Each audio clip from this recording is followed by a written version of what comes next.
एकनाथ भगवान की, ज्ञानेश्वर महाराज की, जगद्गुरु तुकाराम महाराज की, संत एकनाथ महिपती महाराज की जय। नमो विठ्ठला राजिया पांडुरंगा, नमो रुक्मिणी माऊली ज्ञान गंगा, नमो पुंडलिका, नमो चंद्रभागा, नमस्कार माझा रुक्मिणी पांडुरंगा।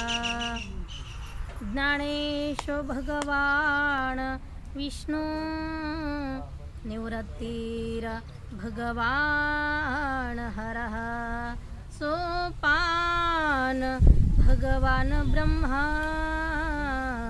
मुक्ताख्य ब्रह्म चित्कला, ज्ञानदानं विख्यातं सर्वविद्या विभूषितं, गुरु उत्तमाकरं प्रसिद्धं, रामायणं विशारदं, ध्यानमूलं गुरुमूर्ति, पूजामूलं गुरुपदं, मंत्रमूलं गुरुर्वाक्यं, मोक्षमूलं गुरुकृपा।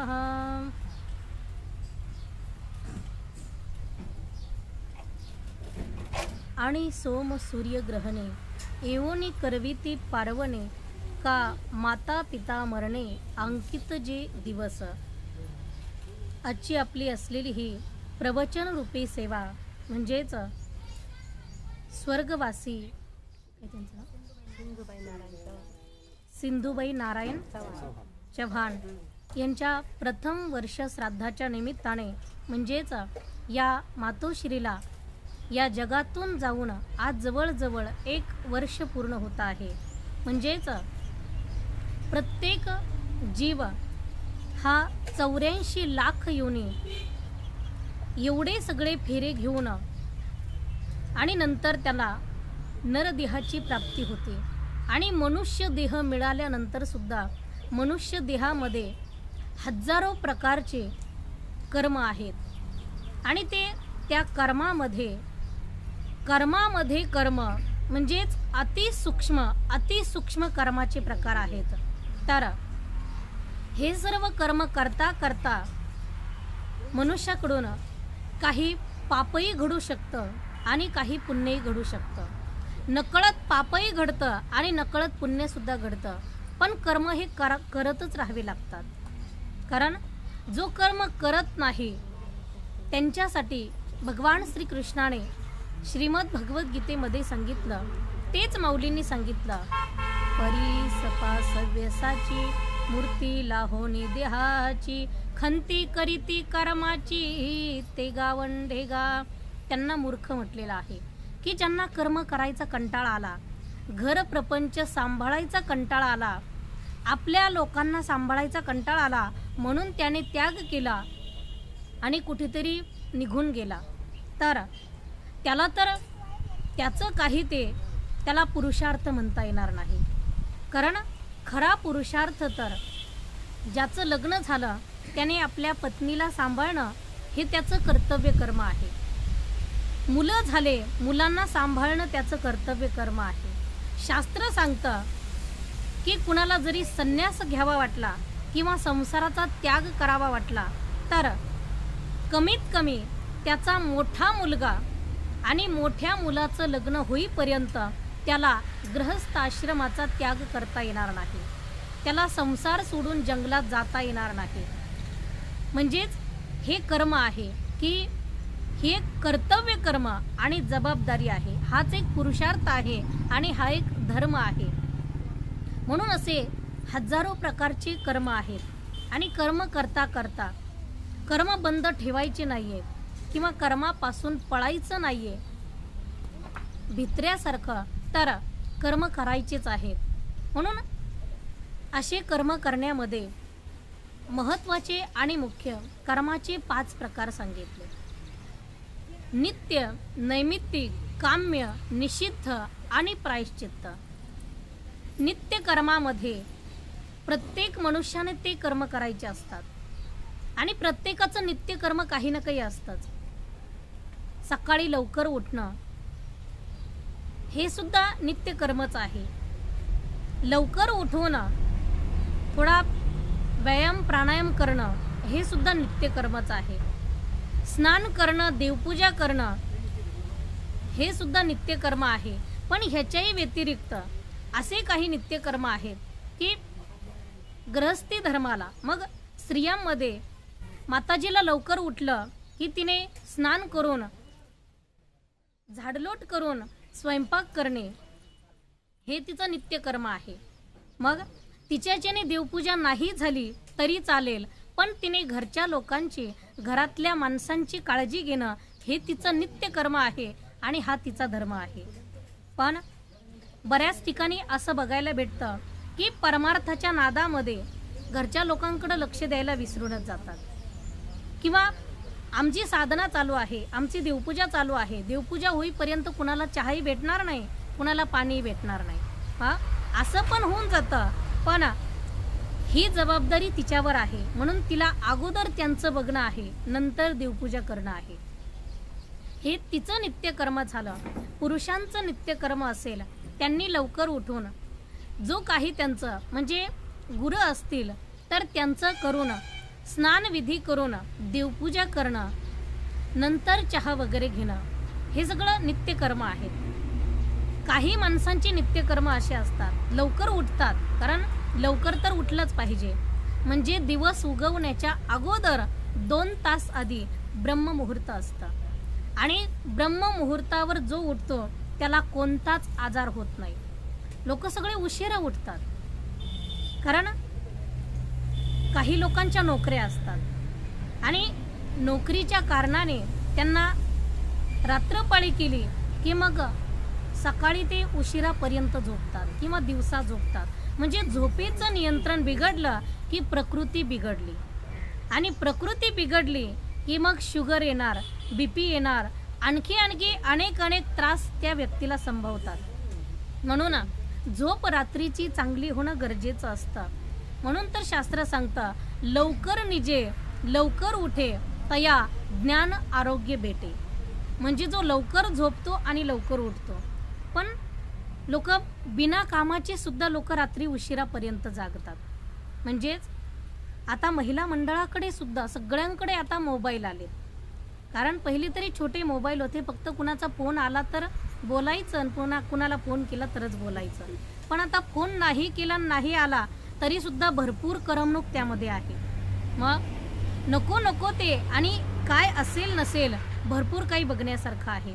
म्हणून तर रात्री उशिरापर्यंत महिला सुद्धा जागतात आणि मग सकाळी उठायला उशीर होतो. कारण या गोष्टींची सुद्धा गरज आहे. कारण आरोग्य चांगलं असलं तरच आपण संसारही चांगला करू शकतो आणि परमार्थ सुद्धा चांगला करू शकतो. आपलं शरीरच जर चांगलं नसेल मग आपल्यालाही त्रास आणि आपल्यामुळे दुसऱ्यांनाही त्रास. म्हणून ब्रह्ममुहूर्तावर जो उठतो, पहाटे जो उठतो, कमीत कमी पहाटे 5 वाजता तरी सगळ्या स्त्रियांनी उठलं पाहिजे. कोणता आजार होत नाहीये आणि कोणता त्रास सुद्धा होत नाही. दिवसभर आळस सुद्धा येत नाही आणि काहीच दुखत नाही. म्हणजे हे आरोग्यासाठी चहू दिशाने वाहणारी हवा ही ब्रह्ममुहूर्तावर ही स्वच्छ आणि निरोगी हवा असते. म्हणून ब्रह्ममुहूर्तावर उठलं पाहिजे. आपलं देवपूजा असेल, परमार्थ असेल, लोकांच्या म्हणजे बाकीच्या घरातल्या लोकांच्या उठण्याच्या अगोदर आपलं हे जर उरकून गेलं तर आपल्यालाही त्रास होणार नाही, आपलंही मन समाधानी आनंदी राहील आणि आपल्या कर्तव्य कर्मामध्ये आपलं मन लागेल. म्हणून ब्रह्ममुहूर्त हा उठण्यासाठी चांगला सांगितलेला आहे. मग हे नित्य कर्म झालं. दिवसभरामध्ये आपण कोणतंही कर्म केलं तरी सुद्धा आपलं संध्याकाळी पुन्हा नित्यकर्म असतं. संध्याकाळी पुन्हा स्वयंपाक असतो, पुन्हा सगळ्यांना खाऊ पिऊ घालणं असतं. हे सगळं नित्यकर्म आहे. आता काम्य कर्म सांगितलं दुसऱ्या क्रमांकाला. काम्य कर्म ते असतं, काम्य कर्म म्हणजे काही मिळण्याच्या अपेक्षेने केलेलं. त्यामध्ये नोकरी असेल, काही व्यापार असेल, शेती असेल, हे सगळं जे कर्म आहे हे काम्य कर्म आहे की मिळण्याच्या अपेक्षेने केलेलं. आणि संसार म्हटलं की मिळण्याची अपेक्षा आहेच, हे कर्म करावंच लागतं, म्हणजे काम्य कर्म झालं. पुढे सांगितलं निषिद्ध कर्म, की जे शास्त्र आणि संतांनी सांगितलं हे कर्म करू नये, तरी सुद्धा ते करणं म्हणजे ते निषिद्ध कर्म आहे. की निषिद्ध कर्म हे करायचे नसतात, त्याच्यासाठी शास्त्रकारांनी ते 7 प्रकारचे कर्म सांगितले.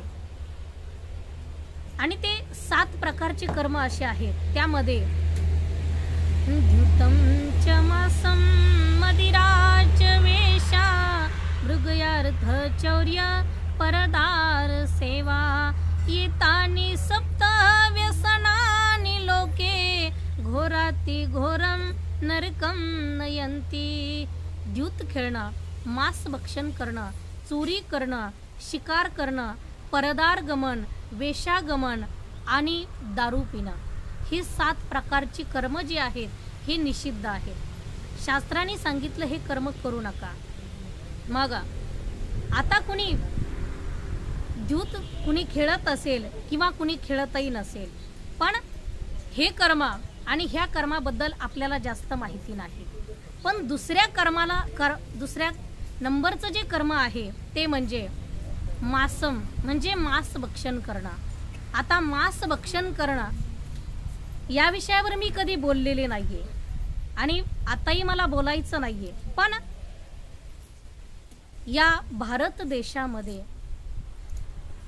सगळं काही जे घडायला लागलेलं आहे हे धर्माच्या विरोधात घडतं आहे, हे असलेल्या नियमाच्या विरोधात घडतं आहे. म्हणून या भारत देशामध्ये पूर्वीपासून जे चालत आलेलं आहे, धर्माने शास्त्राने जे सांगितलेलं आहे त्याच्या उलट जे घडायला लागलेलं आहे.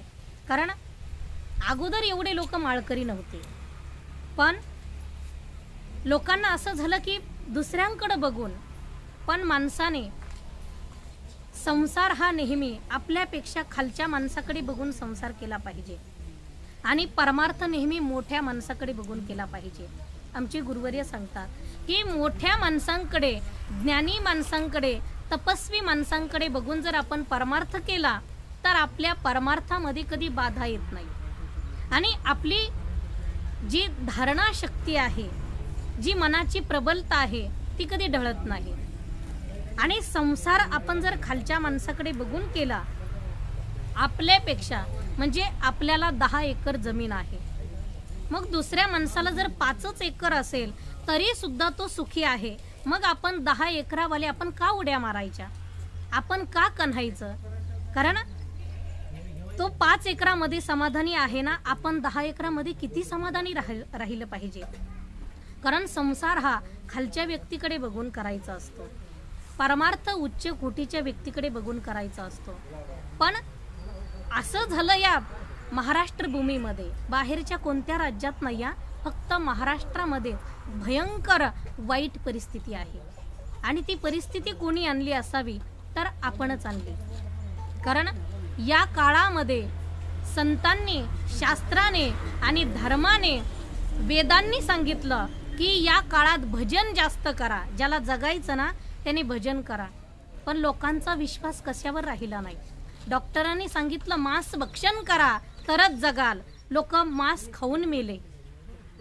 कारण डॉक्टरांचं ऐकलं, डॉक्टरांचं ऐकू नये असं म्हणायचं नाही, पण अगोदर शास्त्राचं ऐका, अगोदर संतांचं ऐका, मग डॉक्टरांचं ऐका.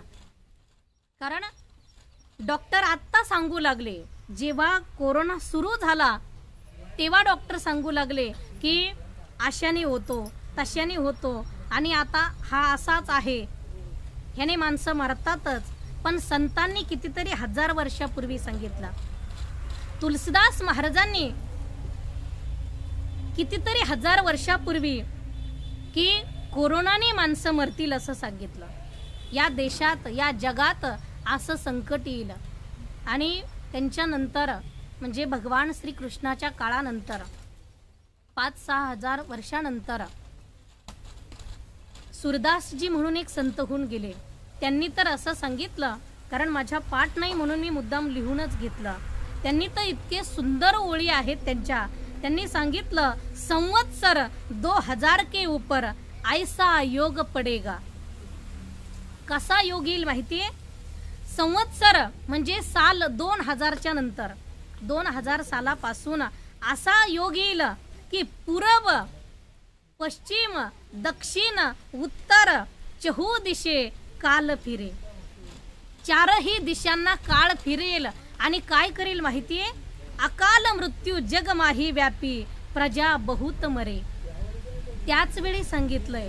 आपण आता सांगायला लागलो लोक मरणार आहेत, मास्क लावा, जपून राहा, हात धुवा, सॅनिटायझर लावा, हे सगळं आत्ता चाललंय आपलं. पण त्यांनी तेव्हा सांगितलंय, तेव्हा जर आपण सावध झालो असतो एवढ्या दिवस हे ऐकून तर किती बरं झालं असतं. पण कुणी तुम्हाला सांगितलं सुद्धा नाही आणि तुम्ही सुद्धा कुणाचं ऐकलं नाही. मग प्रजा बहुत मरे. पण आता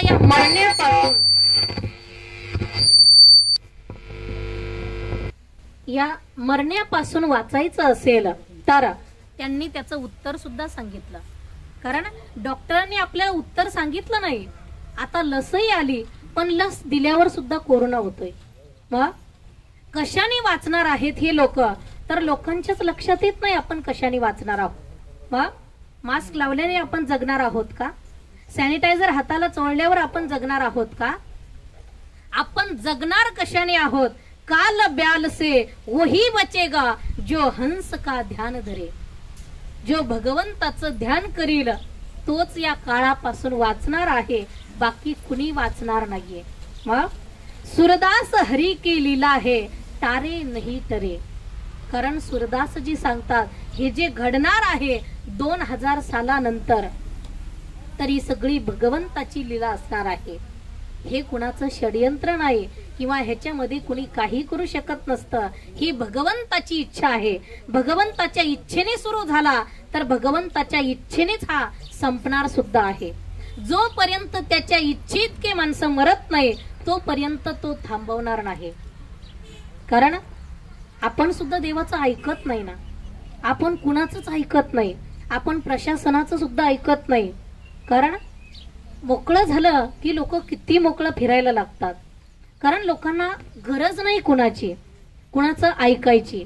फुगीरपणा करायची सवय लागलेली आहे. ती फक्त भारतातल्या आणि भारतातल्या महाराष्ट्रातल्या लोकांना. बाकी राज्यामध्ये नाहीये. सगळे मंदिरं उघडी आहेत. बाहेरून आम्हाला फोन येतात, महाराष्ट्राच्या बाहेरून, उत्तर प्रदेश असेल, गुजरात असेल, आंध्र प्रदेश असेल, सगळीकडून फोन येतात. सगळीकडचे मंदिरं चालू आहेत. महाराष्ट्रामध्येच का बंद आहे?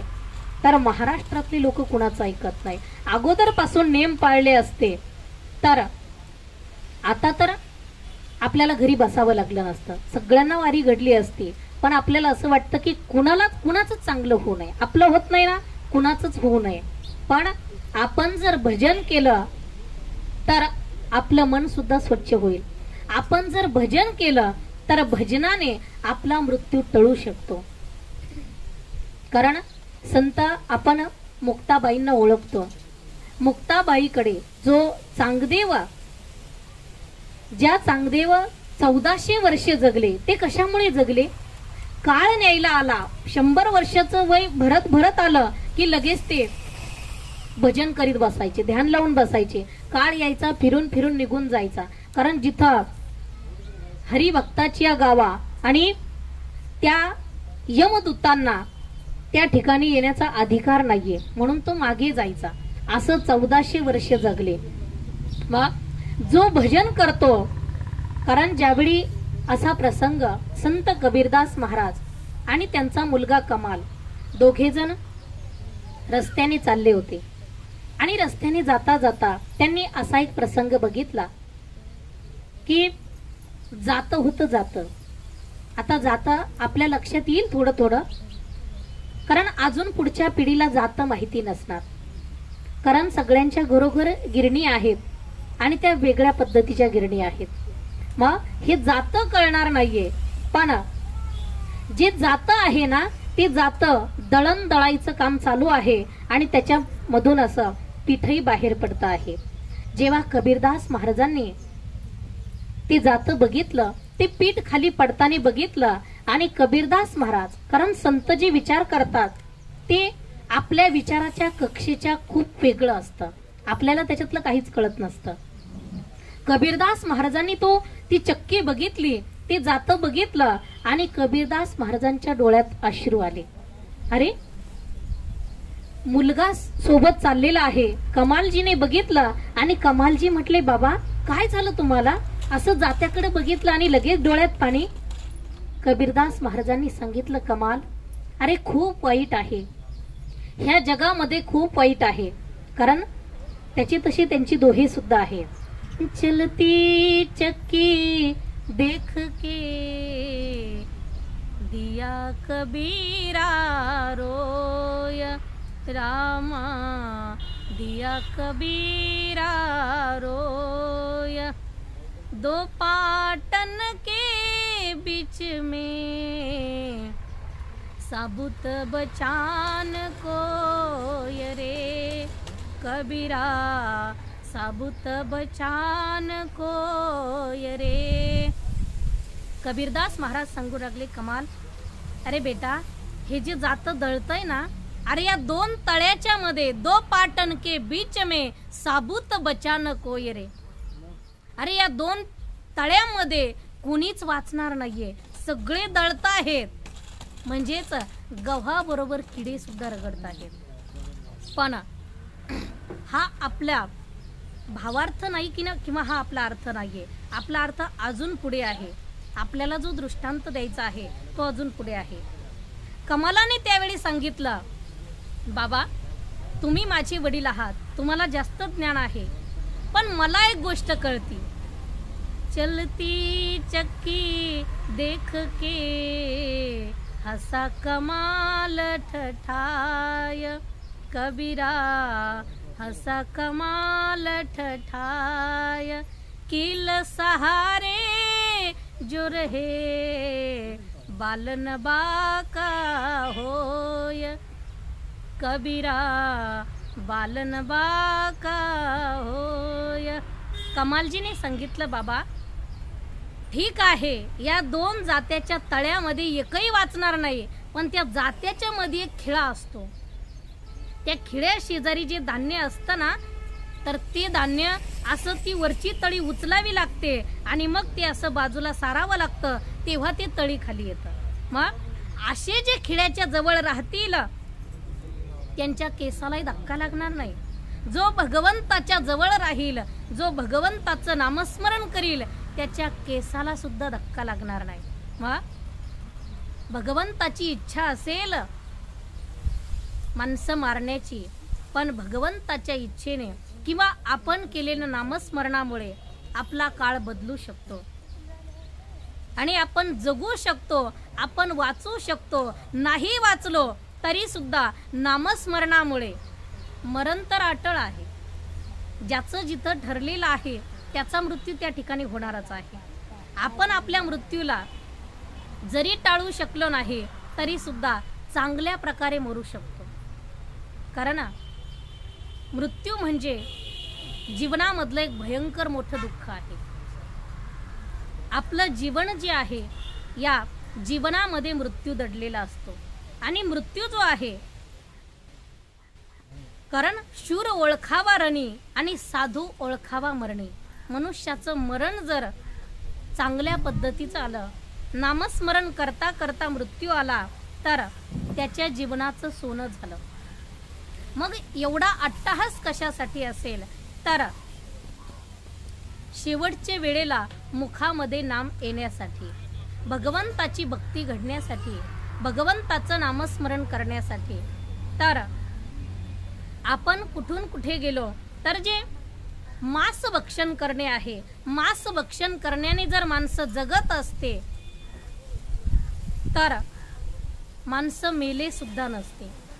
कारण कितीतरी लोकांनी अधर्म केला, कारण त्यांनी ज्या माळी घातलेल्या होत्या, त्यांनी जे परमार्थ करायला सुरुवात केलेली होती, ते मोठ्या व्यक्तीकडे बघून करत नव्हते, तर त्यांनी आजूबाजूच्या आपल्या शेजाऱ्यांनी माळ घातली ना, मग ते आपल्याला नाव ठेवतील म्हणून आपण सुद्धा घालायचे. आपण सुद्धा वरवरपणा सगळा दाखवायचा, आम्ही माळकरी आहोत, आम्ही माळकरी आहोत. पण जेव्हा डॉक्टरनी सांगितलं माळी काढा आणि मांस भक्षण करा, तुम्हाला कोरोना होणार नाही. मग लोकांनी पटा पटा पटा माळी काढून कुठं टाकल्या ती त्यांना आता सुद्धा सापडणार.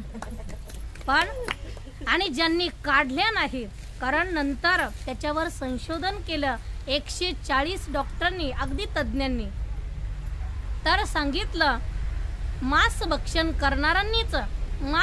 करणाऱ्यांनाच जास्त कोरोना झाला. मांस भक्षण करणारेच कोरोनावाले जास्त मेले, शुद्ध सात्विक आहार करणारे कमी मेले. आणि 10च्या पुढे म्हणजे ज्यांचा 18-18, 20-20 असा स्कोर असणारे पेशंट सुद्धा, की जे शुद्ध शाकाहारी होते, तर ते बरे सुद्धा झाले. आणि कमी स्कोर असलेले सुद्धा मांस भक्षण करणारे मेले. म्हणजेच मांस भक्षण करणं शास्त्राने सांगितलं निषिद्ध आहे, मग डॉक्टरांनी सांगितलं म्हणून आपण लगेच ऐकायचं का? काही गोष्टी, कारण अगोदर शास्त्र बघायचं आणि नंतर विज्ञान बघायचं. विज्ञान काही मुळापासून आलेलं नसतं, विज्ञान काही पूर्वीपासून नसतं. शास्त्रावरच त्यांनी संशोधन केलेलं असतं आणि त्यांच्या फक्त बुद्धीचा वापर असतो, बाकी काहीच नसतं त्यामध्ये. मग म्हणून द्युतमच मासम मदिराच बेशा मृग्यार्थ चौर्य परदार सेवा हे निषिद्ध कर्म आहेत. हे करायचे नाही सांगितले, आणि तरी तो जो करतो तो महाभयंकर पापी असतो. तो मरणानंतर सुद्धा हजारो प्रकारचे दुःख भोगतो आणि पुन्हा पुन्हा जन्माला येतो आणि पुन्हा पुन्हा मरतो. म्हणून हे निषिद्ध कर्म करायचे नाहीत. पुढे 4थ्या क्रमांकाला सांगितलं प्रायश्चित्त कर्म.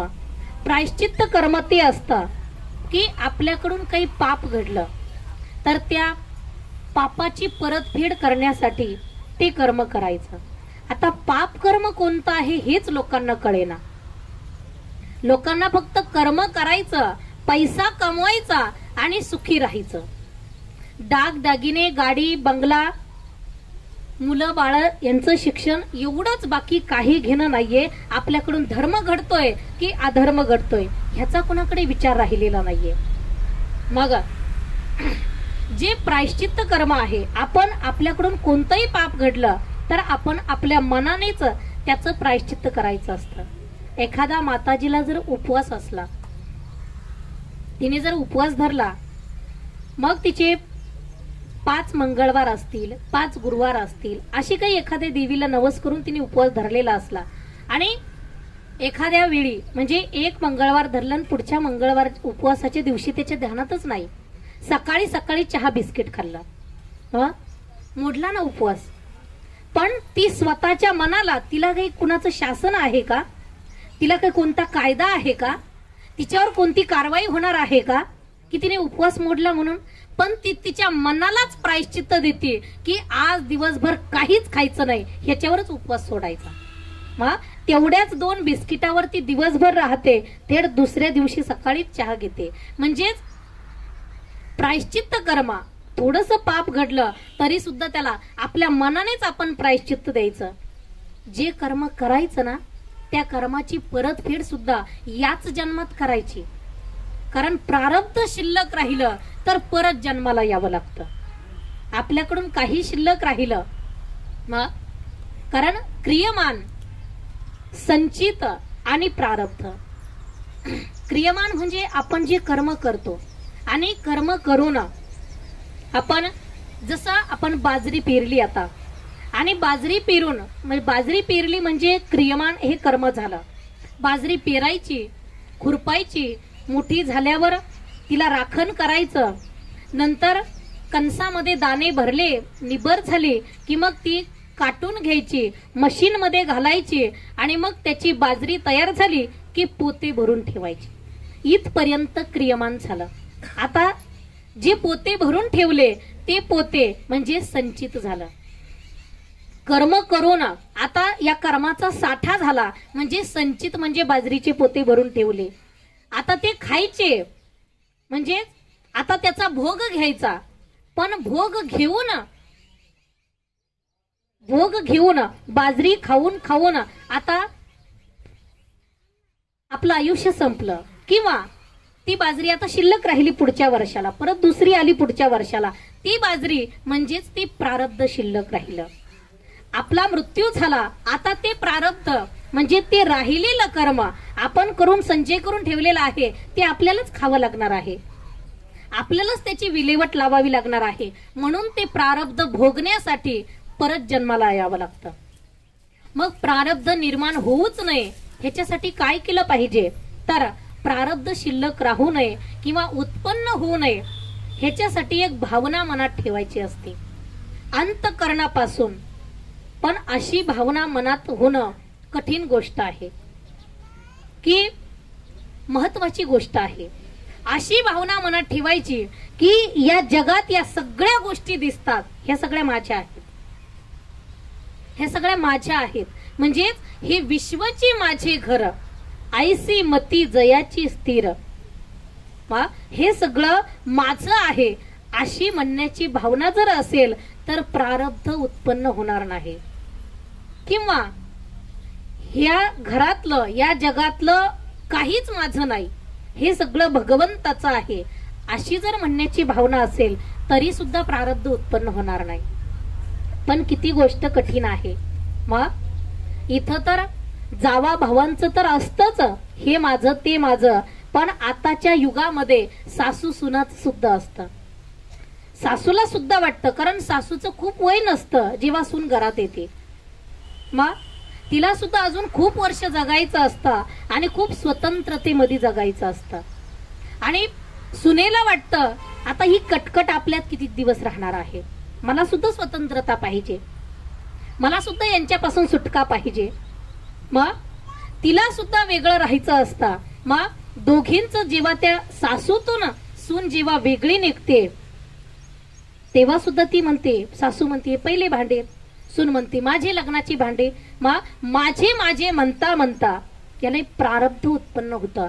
हे माझं ते तुझं असं म्हटलं, इथून भावाचं आणि इथून माझं असं जरी म्हटलं तरी सुद्धा प्रारब्ध उत्पन्न होतं. बांधच नाही, बंधनच नाही. त्याला म्हणायचं की पार्था तो संन्याशी जाण, मी आणि माझेपण विसरले जयाचे अंतकरण, पार्था तो संन्याशी जाण निरंतर. तो संन्याशी आहे, संसारात राहून सुद्धा तो संन्याशी इतका मोठा होऊ शकतो, तो संन्याशी राहू शकतो. पण भावना तशी होत नाहीये, आपलं मन तितकं मोठं नाहीये. आपलं मन तर अर्ध्या भाकरीसाठी सुद्धा भांडण करतंय, आपलं मन तर छोट्या वाटीसाठी सुद्धा भांडण करतंय. किती मन आपलं खालच्या दर्जाचं आहे, आपल्या मनाचा काही इथे विचार नाहीये. म्हणून मन खूप मोठं करावं लागतं, मनाला सांगाव्या लागतात काही गोष्टी. कारण मन करारे प्रसन्न, सर्व सिद्धीचे कारण मोक्ष अथवा बंधन.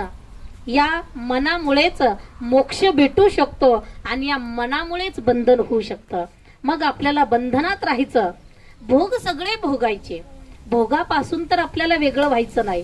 फक्त मनाची वृत्ती तशी ठेवायची की त्याला प्रसन्न ठेवायचं आणि सांगायचं हे तुझं काही नाहीये, एक दिवस हे सगळं तुला सोडायचं आहे. माणसं किती टेकतात, अगदी किती वय होऊन जातं तरी सुद्धा माणसाच्या लक्षात येत नाहीये हे आपल्याला सोडायचं आहे, आपल्याला मरायचं आहे, हे सगळं आपल्याला यांच्या नावावर करून द्यायचं आहे, हे सुद्धा लक्षात राहत नाहीये. आणि जो जिवंतपणे मुलाच्या ताब्यात देत नाहीये त्याला किती जन्म भोगले त्याला मोक्ष कधीच भेटत नाही, त्याला नरकातच खितपत पडावं लागतं. माणसाने, शहाण्या माणसाने मुलांचं व्यवस्थित करून दिलं पाहिजे, मुलांच्या वाटण्या व्यवस्थित करून दिल्या पाहिजे.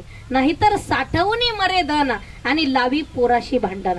कारण याला धर्म आहे, याला शास्त्राचं प्रमाण आहे, फक्त व्यवहार नाहीये.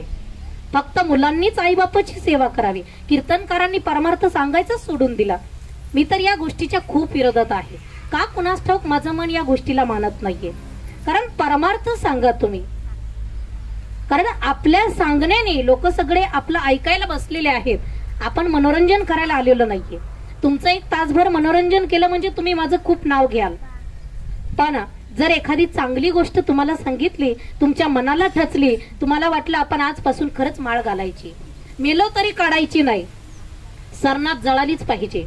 मग असं जर तुम्हाला वाटलं तर माझ्या प्रवचनाचं सार्थक झालं, माझ्या परमार्थाचं, माझ्या साधनेचं सार्थक झालं. माझ्या खांद्यावर धर्माची धुरा आहे, मग मी तुमचं मनोरंजन करायचं का?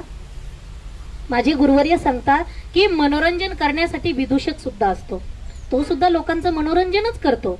पण कीर्तनकारांनी मनोरंजन करायचं नसतं. आणि एवढी वाईट वेळ आली ना तर ती त्याचमुळे आली. कारण मी तर ह्याच मताची आहे.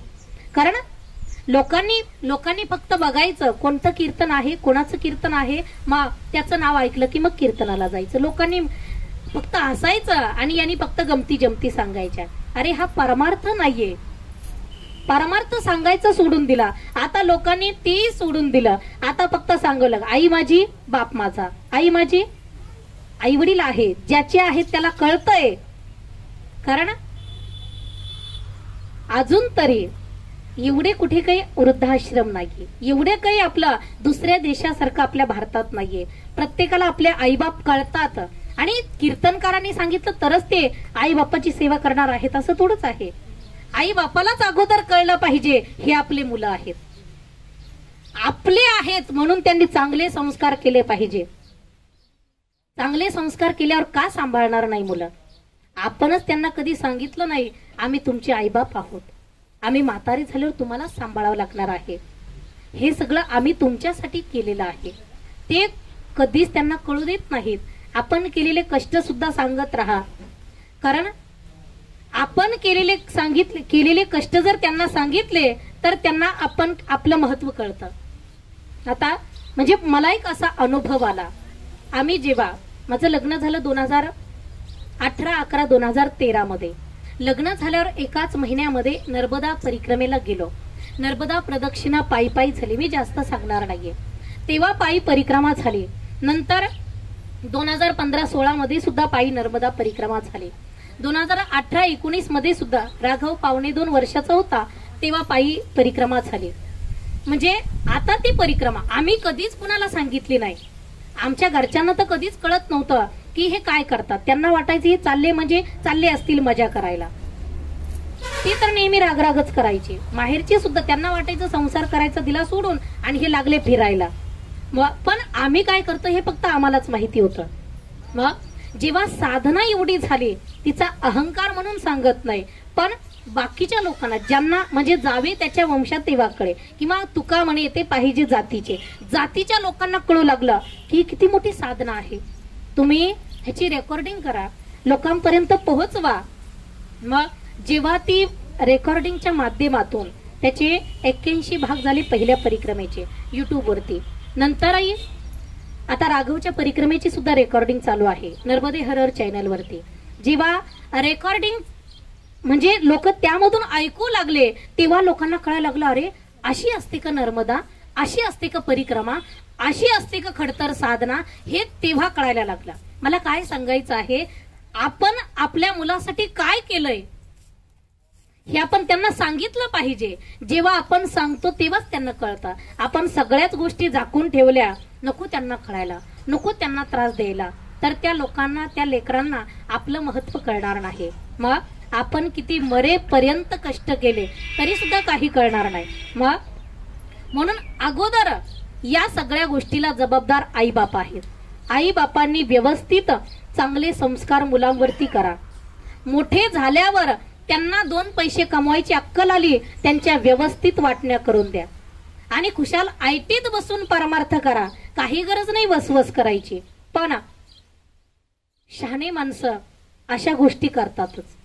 मग जेव्हा आपण साधना करतो, परमार्थ करतो, ह्या सगळ्या गोष्टी आपल्या लक्षात येतात. पण शास्त्राने सांगितलं, संतांनी सांगितलं की जे प्रायश्चित्त कर्म आहेत, आपण प्रायश्चित्त कर्मापासून गेलो. प्रायश्चित्त कर्म जे आहेत ते प्रायश्चित्त कर्म आपण आपल्या मनाने त्या कर्माचं प्रायश्चित्त घ्यायचं.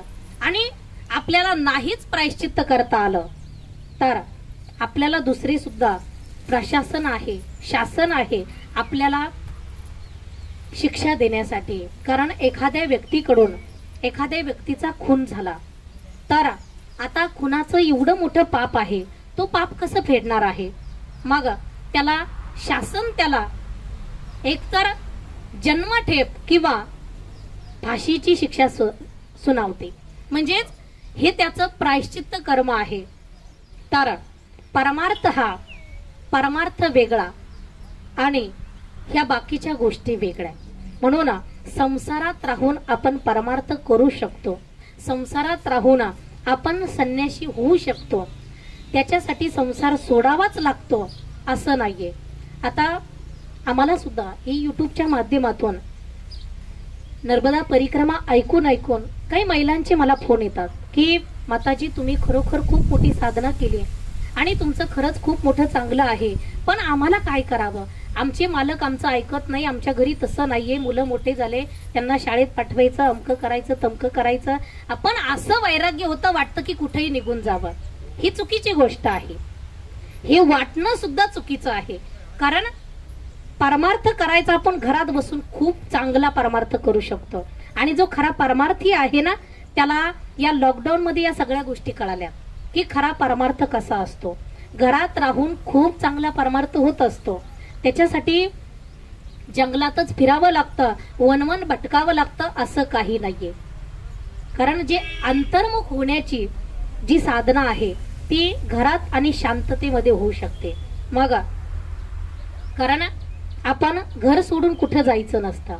स्त्रीवर ह्या सगळ्या जबाबदाऱ्या आहेत आणि तिने कधीच घरच्या लोकांना नाव ठेवायचं नसतं की माझा नवरा असा, माझे घरचे तसे, म्हणून मला परमार्थ करता येत नाही. तुझा परमार्थ तोच आहे, घरच्यांची सेवा. आणि त्यांची सेवा करता करता तू नामस्मरण कर, बाकी काही करू नको. तुला कोणी सांगितलं ग्रंथ वाचायला, पुराण वाचायला, दिंड्या वाऱ्या करायला? हे करायचं आहे, पण त्यांच्या परवानगीने करायचं आहे. आणि स्त्री काय करू शकत नाही, इवळायची काही गरज नाहीये. स्त्री एक शक्ती आहे. आपल्याला माहिती आहे या भारतात कशा स्त्रिया होऊन गेलेल्या आहेत. या भारतातल्या स्त्रियांनी त्या काही दुर्बल नाहीये, मनाने खूप सशक्त आहेत त्या. कारण या भारताची संस्कृतीच आहे. अशा सशक्त स्त्रिया या भारत भूमीने दिलेल्या आहेत या समाजाला की स्त्री अशी एक शक्ती आहे की ती आपल्या वडिलांना सुद्धा त्यांचं मन बदलवू शकते. कारण कितीतरी लोक वाईट मार्गाला गेलेले असतात, पण घरात मुलीचा जन्म झाला की मुलगी त्या बापाला सांगते, बाबा तुम्ही आजपासून प्यायचं नाही, तुम्ही बाहेर जायचं नाही, बाहेरचं खायचं नाही, वाईट वागायचं नाही, आईला मारायचं नाही. तो बाप सुद्धा त्या मुलीचं ऐकत असतो. म्हणजेच कारण मला मुलीचं आणि बापाचं जास्त सांगायचं नाहीये, पण ह्या गोष्टी म्हणजे स्त्री एक आकर्षण शक्ती आहे. ती पुरुषाला पटकन बदलवू शकते, त्याच्या स्वभावापासून ती पटकन प्रवृत्त करू शकते. मग मुलगी सुद्धा आपल्या बापाला बदलवू शकते. म्हणजे तिला परमार्थ करायचा असेल तर बाप तिला कधी अडवा येणार नाही. लग्नानंतर तिला परमार्थ करायचा असेल तर तिचा पती कधी आडवा येणार नाही. तो व्यवस्थितच बोलणार आणि तिला परवानगी देणार. कारण तिच्यामध्ये ती आकर्षण शक्ती आहे आणि त्या शक्तीने ती परमार्थाकडे जाऊ शकते. ती एकटीच नाही, अशा कितीतरी स्त्रिया आहेत की त्यांनी आपल्या पतीला बदलवलेला आहे. नंतर अगोदरचा इतका वाईट वागणारा पण तिने एवढा बदलवला की परमार्थाला लावलेला आहे. अशा कितीतरी स्त्रिया आहेत.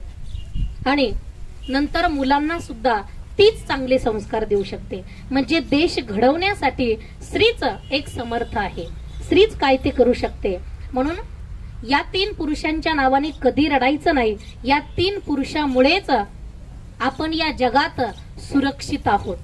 कौमरे रक्षती पिता, रक्षती यौवने भरता, स्थाविरे रक्षती पुत्र, न स्त्री स्वतंत्र हरती. शास्त्राने सांगितलं स्त्रीने स्वतंत्र राहायचं नाही, मग आपण का स्वतंत्र फिरायचं? आणि फिरायचं तर फिरायचं, व्यवस्थितपणा सुद्धा नाही. मग म्हणून तर आपल्यावर जे संकट येतात त्याला कारण सुद्धा आपणच आहोत. कारण आता काही महिलांना माझा रागही येत असेल की असं सांगती म्हटल्यावर आम्ही कसं राहायचं, आम्ही का कुठेच जायचं नाही का, आम्ही का आता साड्या सोडून दुसरे कपडे घालायचेच नाही का? घालू शकता, पण आपले घरचे माणसं सोबत असल्यावर, एकटं बाहेर जायचं असल्यावर तुम्ही साडीतच जाऊ शकता.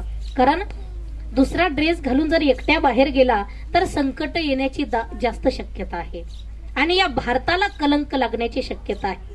कारण ही भारत भूमी म्हणजे अति पवित्र भूमी आहे, अति शुद्ध भूमी आहे. या भारत भूमीमध्ये अनेक रत्न होऊन गेलेले आहेत, अनेक संत होऊन गेलेले आहेत की ज्या संतांचं वर्णन आमच्या महिपती महाराजांनी केलं. 288 संतांचे चरित्र लिहिले. मग असे संत या भारत भूमीमध्ये झालेले आहेत म्हणून भारत भूमी पवित्र आहे. तर या भारत भूमीमध्येच तर मोठ्या मोठ्या ग्रंथांचा जन्म झालेला आहे, भगवंताचे अवतार झालेले आहेत, अवतार कार्य झालेले आहेत म्हणून भारत भूमी पवित्र आहे. त्यासाठीच तर एके ठिकाणी सांगितलेलं आहे, येथे नसो निराशा थोड्या पराभवाने पार्थास बोध केला येथेच माधवाने. हा देश स्तन्य प्याला, हा देश स्तन्य प्याला गीताख्यामृतांचे, हे राष्ट्र देवतांचे, हे राष्ट्र प्रेषितांचे. हे राष्ट्र, हा देश एवढा सुंदर आहे की याच देशामध्ये रामायणाची निर्मिती झाली, श्रीमद भागवताची महाभारताची निर्मिती याच देशात झाली आणि श्रीमद भगवत गीतेची निर्मिती सुद्धा याच देशात झाली. म्हणून असा पवित्र देश या देशामध्ये आपण जन्मलेलो आहोत म्हणून आपण आपल्या कर्मावरती थोडं भान ठेवलं पाहिजे. 2 पुस्तकं जास्त शिकलो म्हणजे आपण संस्कृती बदलून टाकायची आणि लोकांसारखं चुकीचं वागायचं आणि चुकीचं वागून आपल्यालाही संकट आणि आपल्या कुळालाही संकट, असं तर आपण वागायचं नाही. आपण सगळा बदल करू शकतो. आपण भारत पहिल्यासारखा परत बनवू शकतो आणि नियम पाळून परमार्थ करू शकतो. कारण परमार्थ करण्यासाठी आपल्याला एकांत पाहिजे. कारण सत्संगामध्ये खूप राहिलो पण सत्संगामध्ये आपण किती खऱ्या मनाने सत्संग केला आता कुणी कुणाला म्हणायची गरज राहिली नाही. ज्याचं त्यालाच कळलं मी किती परमार्थ केलाय. कारण या कोरोनाने सगळ्यांना आपापली जागा दाखवून दिली, आपापला धर्म दाखवून दिला, आपापली श्रीमंती दाखवून दिली आणि आपापला माणूस दाखवून दिला. यासाठीच ही भगवंताची लीला आहे, ही भगवंताची इच्छा आहे आणि भगवंताची इच्छा आहे तोपर्यंत हे असंच चालू शकतं. ज्यावेळी त्याची इच्छा होईल की आता बस, त्यावेळी हे सगळं थांबणार आहे. त्यासाठी आपण वाचण्यासाठी जगण्यासाठी की एकच काम करायचं ते सूरदासजीने सांगितलं, काल ब्याल से वही बचेगा जो हंस का ध्यान धरे.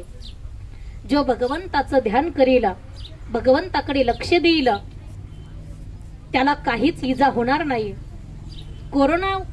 कोरोनावाल्या लोकांच्या अगदी त्या पेशंटच्या जवळ राहिला तरी सुद्धा त्याला कोरोना सुद्धा होणार नाही, त्याला साधा खोकला सुद्धा येणार नाही, त्याला काहीच त्रास होणार नाही.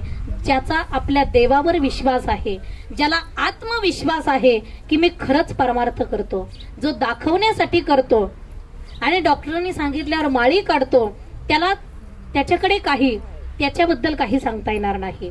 पण जो अंतःकरणापासून परमार्थ करतो, भगवंताचं भजन करतो, नामस्मरण करतो, साधना करतो, त्याला आत्मविश्वास आहे आणि तो वाचू शकतो, जगू शकतो, असे संतांचे वाक्य आहेत.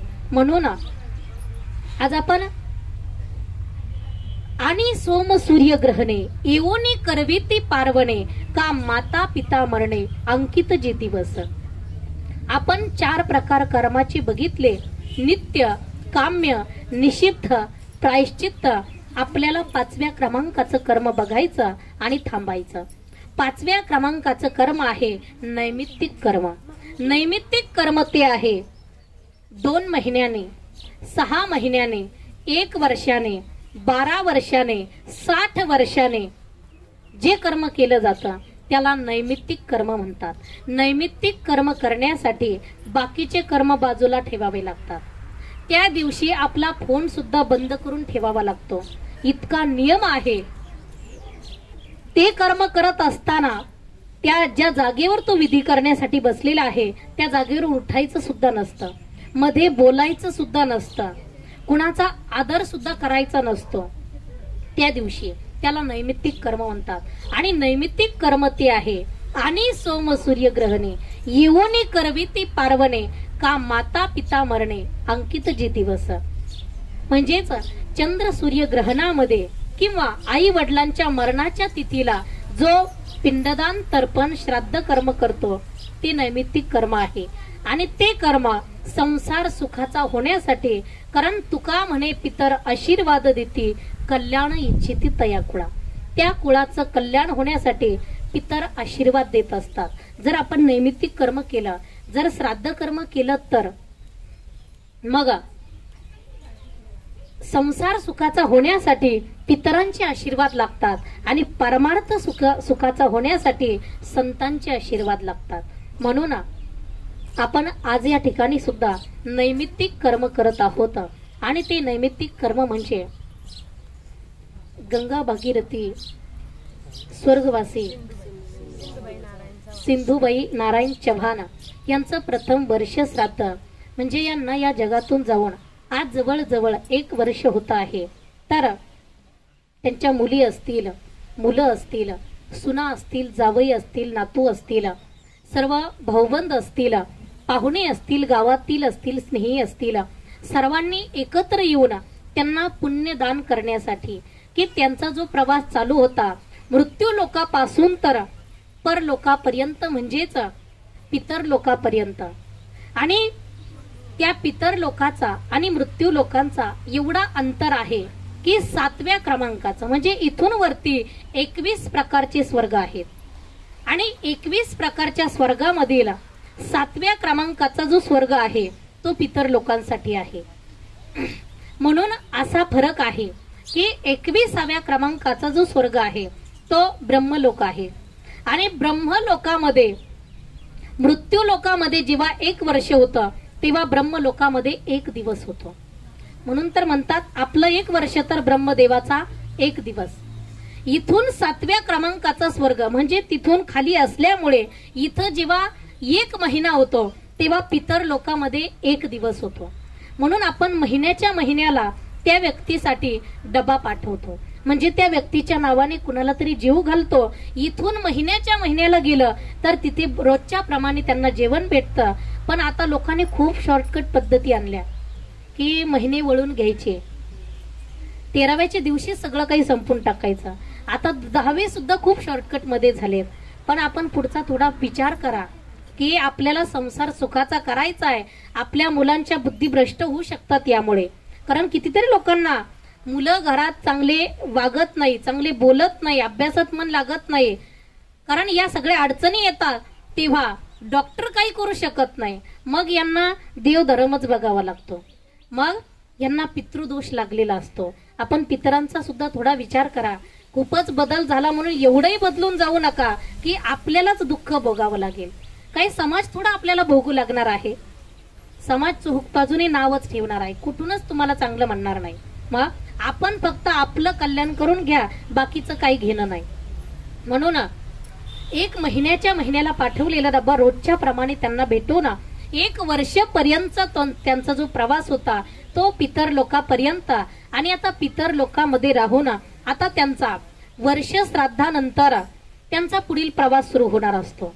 मग त्यांचं एकतर स्वर्गात जास्त पुण्य झालं असेल तर स्वर्गात राहावं लागतं, पाप जास्त झालं तर नरकात जावं लागतं, पाप पुण्य समान झालं तर पुन्हा मृत्यू लोकात यावं लागतं. अशी त्यांची पुढील गती असते. पण ज्या दिवशी श्राद्धाच्या वेळी पिंडदानाच्या वेळी जर सत्संग झाला तर पाप संपून जातं. पाप संपलं म्हणजे पुण्य शिल्लक राहतं.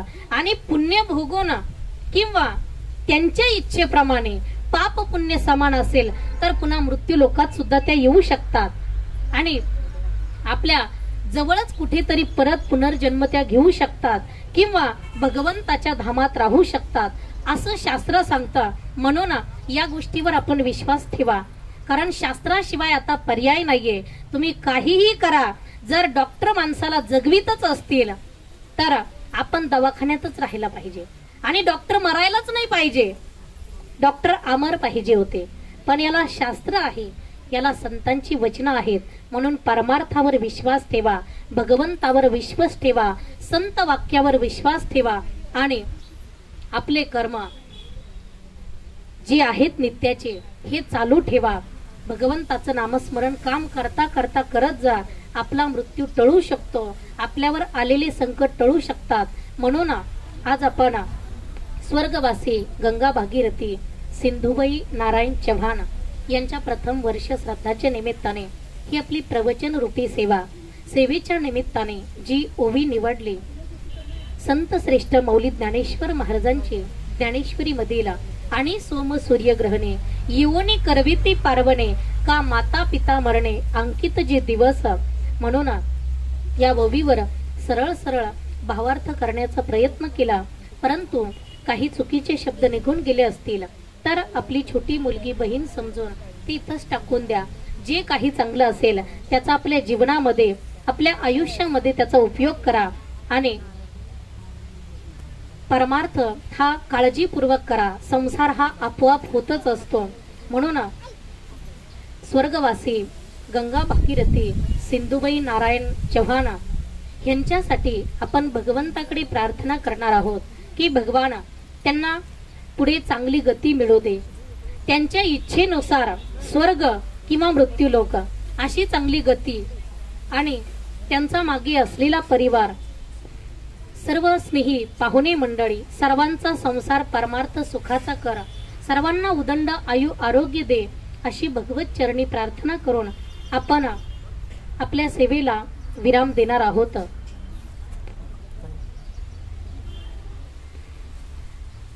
जे संत कवी महिपती महाराज ताहराबाद हे यांच्या दिंडीचे जे चोपदार आहेत, कारण तशी तर ते खूप श्रीमंत आहेत आणि मनाने सुद्धा खूप श्रीमंत आहेत.